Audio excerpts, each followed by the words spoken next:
कल जो वाक़ियो है तो कल काजी पेट्रोल पंप लाहौरी मोहल्ला के अंदर फकीर अरसलान हबीब चांडियो उनते प्रोग्राम कियो जो लाइव प्रोग्राम हो। हर इंसान लाइव अची करे केड़े भी माफिया दे वनी करे उनका सवाल करे सके तो अगर वो साफ़ी न है तो फकीर अरसलान हबीब तो साफ़ी भी है पर उन बावजूद भी फकीर अरसलान हबीब लाइव अची करे हुनन के एक्सपोज करने की कोशिश कई। जंहिंखां बाद ही अंधेर नगरी चरबट राज उन्हनि पुलिस वारा घुराया। उहे पुलिस वारा भी फकीर अरसलान हबीब सां बदतमीज़ी या घणो ई कुछ करनि पिया।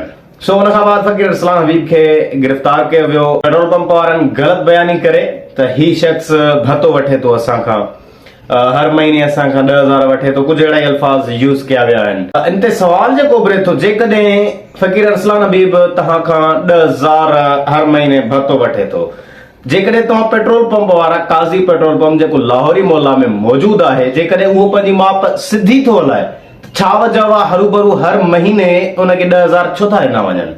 अच्छा, अगर ही क्लेम कनि था त असांजो पेट्रोल जे अंदर का भी अड़ी सेटिंग वेटिंग ना है जेका हराम पाई अॼुकल्ह हले थी पेट्रोल पंप वारनि में, ऐं पेट्रोल जी क़ीमत ॾिसो था त अॼुकल्ह 300 350 जे लॻभॻि पेट्रोल लीटर हिकिड़ो थी वियो आहे। ऐं पेट्रोल एतिरो महांगो हुजण खां बाद अवाम हिकु त पेट्रोल भराए नथी सघे। अगर कोई भराए थो त ॾुतड़ी 50-100 जो उन में भी अगर हे ईअं कंदा पेट्रोल खुटाए ॾींदा त ज़ाहिर अवाम त ॿाहिरि निकिरंदी न।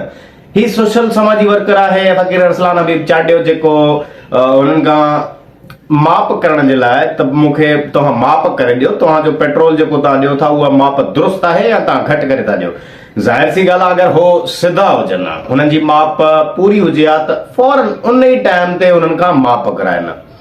सो मुंहिंजो जेको मेन ही वीडियो ठाहिण जो मक़सदु आहे, पर्पज़ आहे, तव्हां पाण त ॿाहिरि नथा रोडनि ते निकिरो त बाबा महांगाई थी वई आहे, को माण्हू रोडनि ते निकिरे। मेन जेको हल आहे न उहो आहे रोडनि ते निकिरणु। जेकॾहिं तव्हां रोडनि ते नथा निकिरी सघो, जेकॾहिं तव्हांजे बदिरां अहिड़ा फलाही कम ॿियो को करे थो, अगर उन्हनि सां ज़्यादती थिए, उन्हनि जी ज़्यादती जे ख़िलाफ़ तव्हांखे आवाज़ उथारणो आहे।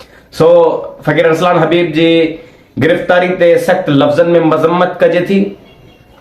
उन खां बाद कुछ वीडियोस आया आहिनि त फकीर अरसलान हबीब जी पंहिंजी ID ते ही वीडियो अपलोड थियो आहे त हुनखे राति जे टाइम पेट्रोल पंप जो मालिक जेको आहे सो उताग ते वञी तॾहिं ते वञी हुन खां माफ़ी बि वरिती आहे, ऐं जेका ग़लति बयानी उन मैनेजर कई ऐं पुलिस वारनि खे ग़लति बयानी करे फकीर अरसलान हबीब खे गिरफ़्तार करायो।